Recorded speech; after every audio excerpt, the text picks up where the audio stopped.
Estamos de volta com mais um Tecnopolítica e nesse episódio curto eu vou tratar de um assunto que é muito importante porque ele envolve soberania de dados, ele envolve privacidade, ele envolve a Lei Geral de Proteção de Dados, ele envolve os decretos do Bolsonaro que reorganizaram o fluxo de dados dentro do governo. E ele foi motivado por várias pessoas que me mandaram mensagem para que a gente pudesse discutir o que está acontecendo com o novo aplicativo do governo, que é o aplicativo aí que substituiu o CIGEP Mobile. Bom, quem está não só nos ouvindo, mas também está vendo o nosso podcast, que é um videocast, né? Deve estar vendo uma imagem que eu recortei de um e-mail que os servidores públicos federais brasileiros receberam, né? E esse e-mail dizia que o CIGEP Mobile, que era onde os servidores públicos acompanham a sua vida funcional, vê como que está o pedido de férias, baixa o seu olerite, imprime, vê lá os seus empréstimos consignados, enfim, ele fazia isso principalmente pela web, né? Porque ainda tem o CIGEP, que você acessa pela web, e também tinha uma versão para celular. Aí o governo resolveu mudar essa versão, acabar com o chamado CIGEP Mobile e lançar uma nova versão, que seria o sougov.br, né? Sougov, né? Que, segundo o outro e-mail que eles mandaram, que também eu recortei aí, estou com print dele, esse e-mail dizia que já tem mais de 500 mil de downloads, né, nas lojinhas lá do Google e da Apple, né, da Apple Store e do Play Store. E que esse novo aplicativo ele é uma ferramenta tecnológica mais moderna, mais intuitiva, mais acessível que o antigo CIGEP Mobile. E que você pode instalar no celular, e aí, se você também for aposentado, pensionista, você vai também poder obter os dados que estão lá no seu banco de dados, né, nos seus registros, nos arquivos, na estrutura de dados do governo, né? Então, nesse mesmo e-mail, ele esclarece que os serviços do CIGEP Servidor e Pensionistas disponíveis na internet, no portal do servidor, vão ser mantidos, não vai ter alteração. Então, você vai poder acessar, continuar acessando pelo computador, pela web, né? Mas eu fui, a pedido de vários várias pessoas que acompanham o nosso podcast, eu fui lá olhar, né, esse aplicativo. Então, eu entrei no site onde tem os termos de uso e as políticas de privacidade, ou a política de privacidade do app Sougov. Então, esse aplicativo você baixa da Apple Store ou do Google Play, né? Você instala no seu computador, no seu celular, e ele diz que você vai ter ali a sua vida funcional na palma da mão. Claro, é um marketing do governo para convencer os servidores públicos a baixar esse aplicativo. E como tem muita dúvida, porque nós estamos falando de um governo que é um governo que tem um presidente negacionista, um presidente que tem um ministro da economia que ataca as universidades, diz que tem que entregar recursos só para os grandes e os pequenos que se explodam, né? Vocês devem se lembrar daquele vídeo na reunião, a última reunião que o Moro participou, que ele pede para o STF pegar as fitas para servir de provas na controvérsia que ele tinha com o presidente Bolsonaro. E aquilo permitiu a gente ver como pensa o ministro da Economia, como pensa os ministros desse governo. Então, boa parte dos servidores públicos, principalmente nas universidades, estão assustados quando o governo lança um aplicativo, né, que vai ter acesso ao celular das pessoas, né, em época ou no momento onde os dados são de alto valor, são um ativo econômico importante, e o celular basicamente tem condições de vasculhar a vida, né? E aonde as pessoas estão andando, porque elas levam o seu celular junto, né? Mas a ANDES, né, o Sindicato Nacional de Docentes, pediu um parecer, né?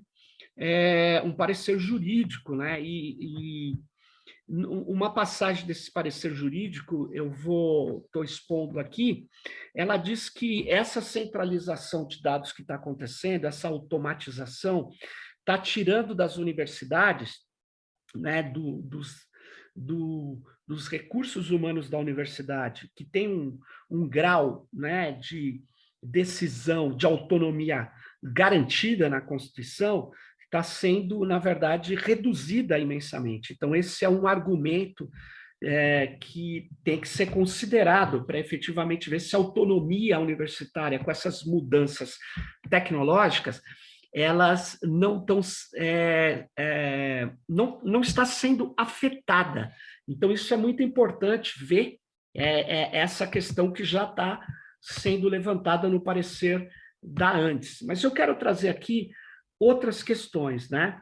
Quando eu estou lendo lá os termos de uso, a política de privacidade do APP, eu quero trazer para vocês algumas questões que eu considero importantes. Primeiro, que eles tomaram cuidado de colocar todos os termos e a política de privacidade em conformidade com a Lei Geral de Proteção de Dados.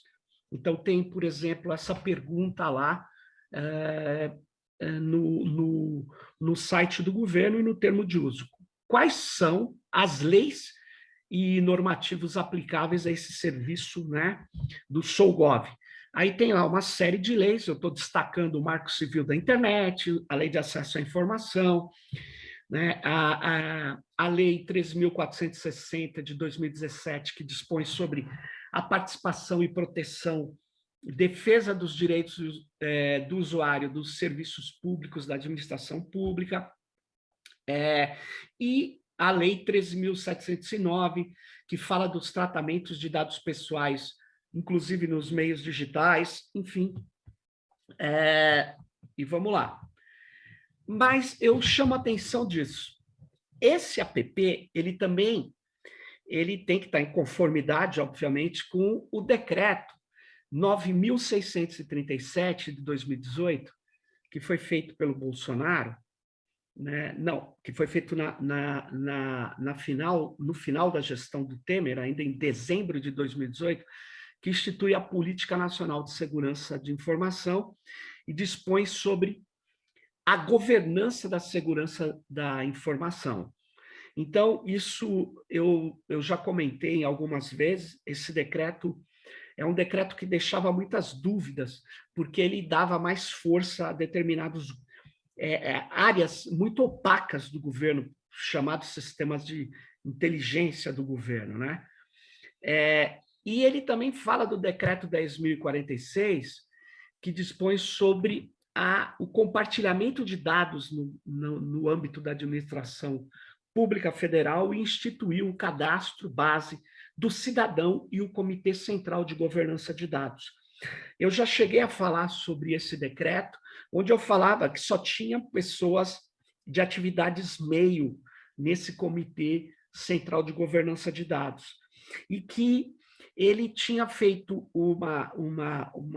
tinha flexibilizado a transação de dados dentro do governo, o que é muito ruim, principalmente se você tem um ministério que quer, na verdade, fazer uma análise de dados que não tem a ver com a sua finalidade, né? Você fala, bom, mas isso é proibido, mas então, se isso é proibido, para que você está deixando compartilhar dados sem o antigo convênio sem uma explicação mais densa de por que um órgão está pegando dados do outro. Porque você fala, não, porque o Estado é único, mas não é assim.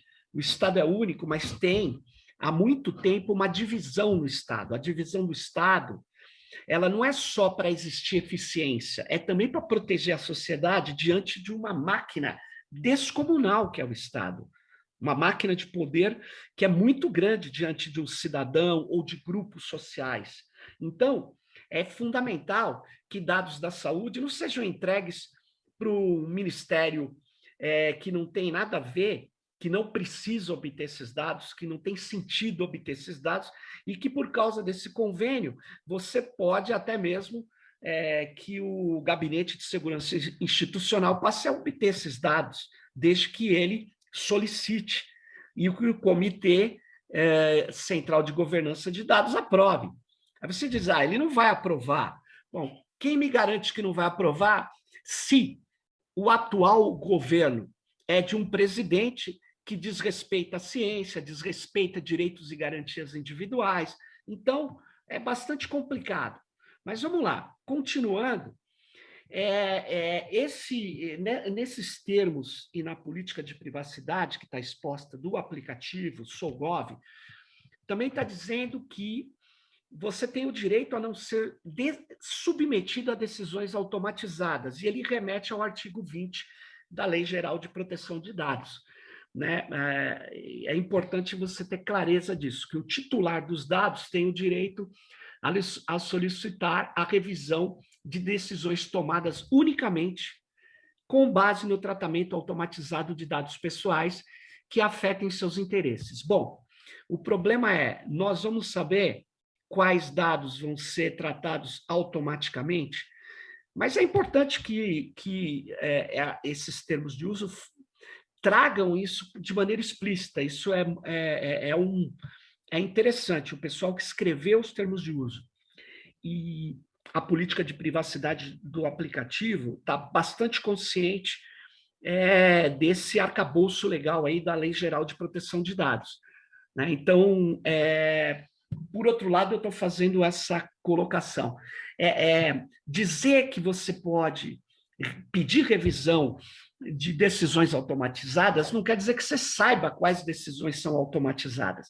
Então, é preciso que o governo exponha quais decisões são automatizadas. Mas vamos lá. Quais dados pessoais serão tratados por esse serviço do app SouGov? Então, vamos lá. Isso é importante você saber. Olha a quantidade de dados que eles têm. Né? A utilização pelo usuário de determinadas funcionalidades do serviço que o app traz dependerá do tratamento dos seguintes dados. Obviamente, o nome completo, o nome social, o sexo, filiação, nacionalidade, naturalidade, o CPF, o estado civil, o endereço de e-mail, o endereço residencial, o número de telefone, o RG, o grupo sanguíneo, o grau de instrução, informação de deficiência, título de eleitor, carteira de motorista, certificado de comprovação militar, carteira de trabalho, PIS, PASEP, NIT, número de passaporte, dados bancários de pagamento, dados dos dependentes do servidor público. Olha só. Pô, mas a maior parte desses dados já estão lá no SIGEP. Então, ele diz, olha, para eu tratar no app, eu vou pegar esses dados do SIGEP e vou fazer uma série de correlações, eu vou tratar com os algoritmos adequados ao funcionamento deste aplicativo. Mas vocês viram a quantidade de dados que eles estão atuando. E eu não falei todos, eu escolhi alguns, entre eles esse aqui, ó, dados do dispositivo, modelo de hardware e sistema operacional que você usa no seu celular. O registro de acesso, foto do usuário, dados financeiros que a gente tem lá e o contra-cheque do servidor que está lá no banco de dados do governo federal, tudo isso vai ser trazido para servir ao tratamento, a depender daquilo que você solicite lá pelo celular. Mas olha só, ele diz que pega os dados do dispositivo, ou seja, do seu celular, modelo de hardware, sistema operacional, e talvez até o MAC address, não está escrito, eu não sei, mas ele diz que pega isso para poder melhorar a sua experiência, para poder adequar melhor o aplicativo a um celular que você usa. Bom, isso é dito, alegado por várias empresas, não tem nenhuma novidade, isso, o governo está alegando que precisa disso também. E como é que eles vão? Eles perguntam, os dados pessoais utilizados no serviço são compartilhados? Aí ele responde, ele mesmo diz, os dados pessoais do usuário são compartilhados com órgãos públicos cujas atribuições regimentais demandem a utilização de dados de pessoal armazenados na base de dados oficial do SEAP, tá? Então, ele diz que não vai fazer nada além disso, do que já tem lá, e eu quero lembrar que o SEAP tem os dados do servidor público e que esses dados eles podem ser solicitados por causa desse decreto do Bolsonaro, por parte de qualquer órgão do governo federal, desde que solicite, faça uma justificação sem necessidade de convênio. Né? E eu não estou falando só de dados dos seus servidores, porque isso ele já tem, em tese. Né? O Ministério do Meio Ambiente tem os dados dos servidores do meio ambiente, em tese. Mas ele agora vai poder pedir dados de outras áreas do governo. Né? E aí está dizendo que desde que tenha atribuições regimentais. Bom, as atribuições regimentais se cria alterando os regimentos. Mas vamos lá. O serviço SOGOV também utiliza cookies. Né? Os cookies são aqueles pequenos arquivos que são de texto enviado pelo site do computador do usuário, no site do computador do usuário e provavelmente no celular também. Né? E ele diz que ele está fazendo isso para melhorar a experiência do usuário na utilização do serviço público. Ou seja, ele está usando, inclusive, esse termo melhorar a experiência é o que todas as corporações usam para coletar uma série de dados das pessoas. E aí, quando você reclama, pô, mas por que você está pegando esses dados? Ele fala, bom, porque se eu pegar esses dados, eu aperfeiçoo mais o sistema e te ofereço uma solução que você nem pensava que eu poderia te oferecer. Eu vou melhorar para você. E aí a pessoa fala, tudo bem. Mas, vamos lá, toda vez que eles melhoram a experiência, eles aprofundam a coleta de dados, eles ampliam, né, a informação que ele tem sobre a pessoa, portanto, diminui o grau de privacidade dessa pessoa. E aí eu chego aonde me chamou muita atenção, eu reconheço, eu tenho tratado desse tema, que é o tema da transferência internacional de dados. O SOGOV diz que transfere dados dos servidores públicos do Brasil para o sistema da IBM localizado lá nos Estados Unidos, especialmente está dizendo que transfere dados para a nuvem da IBM para ser tratados pelo Watson, que é um supercomputador, um computador que usa, né, um sistema aí, altamente sofisticado de inteligência artificial. E eu já vou voltar a falar do Watson, mas vamos lá. Ele está escrito aqui que, ao concordar com termo de uso e política de privacidade do aplicativo SOGOV, o titular dos dados, que somos nós, que somos os servidores públicos, que é você, servidor ao servidor público, estará consentindo com a transferência internacional das informações digitadas. Esses são os dados de identificação pessoal no chat do aplicativo SOGOV. Ele está dizendo o quê?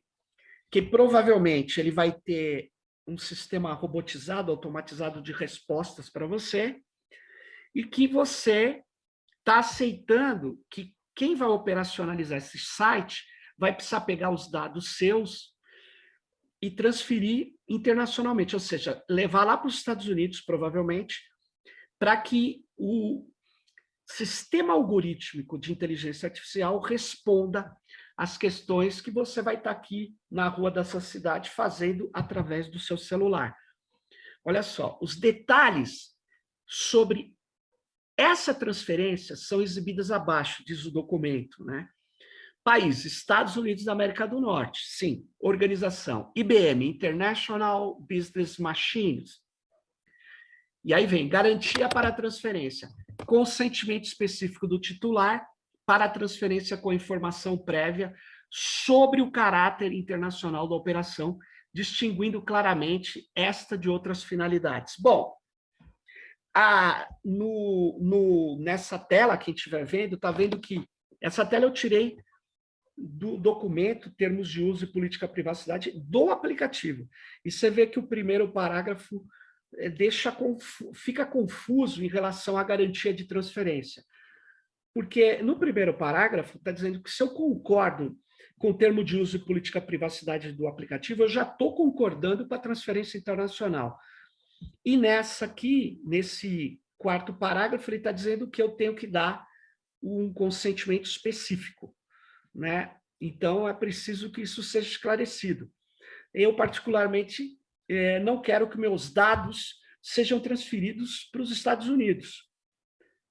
E aí ele diz ali embaixo que os termos da referida transferência internacional, bem como esclarecimentos adicionais, estão descritos no documento anexo 1, Segurança de Dados e Princípios de Privacidade da IBM, e no anexo 2, Resposta ao Ofício de Notificação 003079 de 2021, ambos provenientes da empresa IBM. Eu procurei, não achei esses documentos, senão eu colocaria aqui. Eu vou fazer um pedido para ter acesso a esses dois documentos para entender melhor essa transferência de dados. Mas o fato é que, olha só, quais dados serão transferidos para a IBM? Vamos deixar claro. O nome completo seu, o nome social, a data de nascimento, sexo, filiação, nacionalidade, naturalidade, CPF, título de eleitor, estado civil, endereço de e-mail, endereço residencial, número de telefone, RG, grupo sanguíneo, grau de instrução, informação de deficiência, certificação de comprovação militar, carteira de motorista, carteira de trabalho, PIS/PASEP ou NIT, número de passaporte, dados bancários de pagamento, dados dos dependentes do servidor. É isso mesmo. Isso vai ser transferido para os Estados Unidos. Sinceramente, eu acho que seria possível a gente transferir dados dos servidores públicos norte-americanos para uma empresa localizada no Brasil, na França, na China, na Rússia? É a minha pergunta. Veja bem, você está dando uma série de informações sobre quem são os serviços públicos para os algoritmos de inteligência de máquina, para uns algoritmos específicos da IBM, e que a cópia desses dados vão alimentar, vão treinar esse algoritmo lá nos Estados Unidos, que é os que estão embarcados aí nesse supercomputador, o Watson, que é um grande computador, sucesso de inteligência artificial hoje. Ou seja, eu peguei um trecho de uma das inúmeras matérias sobre o Watson, e aí diz assim, olha, o Watson também pode ajudar em outras áreas, como atenção ao cliente. Sua capacidade de processar linguagem natural poderia resultar muito valiosa em call centers, que é mais ou menos talvez o que o governo queira fazer, né? Ou seja, ter o computador Watson que vai responder às dúvidas dos servidores, né? Vai interagir com ele como se fosse um robô, né? Onde normalmente o papel das máquinas se reduz aos primeiros 2 minutos de interação com o usuário, para direcioná-los ao operador humano mais adequado. Aqui está dizendo, quando a pergunta é mais complexa, aquele robô, aquele sistema de linguagem natural, que não é muito sofisticado ainda, ele redireciona para o humano porque ele não sabe responder. E aí, no caso, o supercomputador Watson seria capaz de elaborar respostas, né, mais certeiras às perguntas dos clientes. Outros dos campos onde se contempla que o supercomputador da IBM possa ser aplicado na análise massiva de mensagens, como não podia ser de outra maneira. É um dos testes que estão sendo realizados, consiste em processar milhões de tweets, por exemplo, e traçar os perfis psicológicos dos usuários do Twitter. Vocês lembram? Isso não foi feito no Twitter, foi feito com o Facebook pela Cambridge Analytica com psicometria. São apenas alguns exemplos do caminho que com o supercomputador vai tomando, e no caso ele está falando do Watson.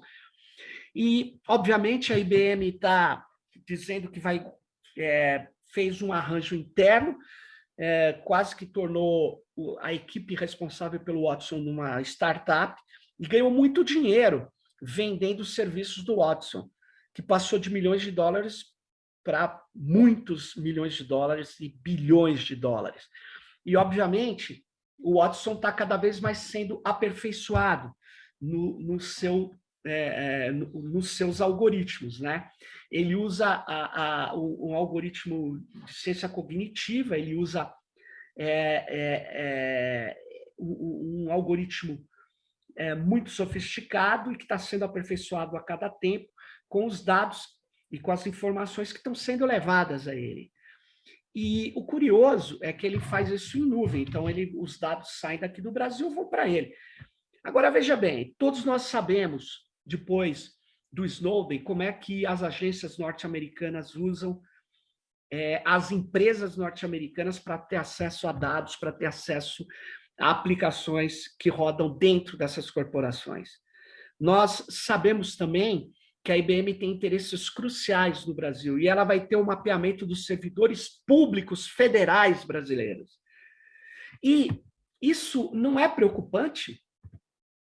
Essa é a minha questão. E mais do que isso, nós não deveríamos usar recursos do governo federal para desenvolver a computação cognitiva ou mesmo outros modelos de computação de inteligência artificial nas universidades brasileiras com empresas brasileiras? Essa é a minha questão. Nós estamos entregando, além de uma massa de dados, para uma outra jurisdição fora do Brasil, dados de servidores públicos federais. E mais do que isso, dados de servidores públicos federais que são de áreas cruciais para os interesses econômicos norte-americanos no Brasil. E eles vão poder traçar perfis com os dados que eles têm, que eles estão obtendo desses aplicativos. Aí você diz, não, eles não vão traçar porque eles firmaram um contrato. Será que essas empresas, elas respeitam esses contratos onde a jurisdição, onde os dados estão hospedados fora da jurisdição do contratante? A pesquisadora José Van Dijk nos informa que não. Ela diz que isso faz parte do dataísmo, ou a crença na dataficação e na neutralidade ou no cumprimento de contratos de empresas que trabalham muitas vezes no limiar da legalidade e da ilegalidade, como nos mostrou no livro Capitalismo de Vigilância a pesquisadora Shoshana Zuboff. Então fica aí essa questão que para mim é muito séria. Eu acho que quem é representante da sociedade brasileira, os parlamentares, deviam entender o que está acontecendo, como é que se entrega dados dos servidores públicos brasileiros para ser hospedados fora do Brasil. Nós estamos numa situação bastante complicada. É isso aí, pessoal. Espero que eu tenha ajudado a esclarecer algumas coisas e, sem dúvida nenhuma, eu estou trazendo elementos que precisam ser melhor trabalhados, mas fica aí o início desse debate aqui e espero que você tenha ampliado o seu conhecimento sobre o aplicativo SouGov e que você olhe lá no termo de uso e veja lá a transferência internacional de dados. E eu queria chamar a atenção dos parlamentares, das pessoas, dos reitores das universidades. Será que é normal realizar essa transferência de dados dessa forma como está sendo feito? Será que a gente aceita isso? Será que isso não tira a possibilidade, inclusive, de desenvolvermos aqui no Brasil soluções de inteligência de máquina, inteligência artificial? É isso aí, pessoal. Fique ligado no Tecnopolítica e até a próxima.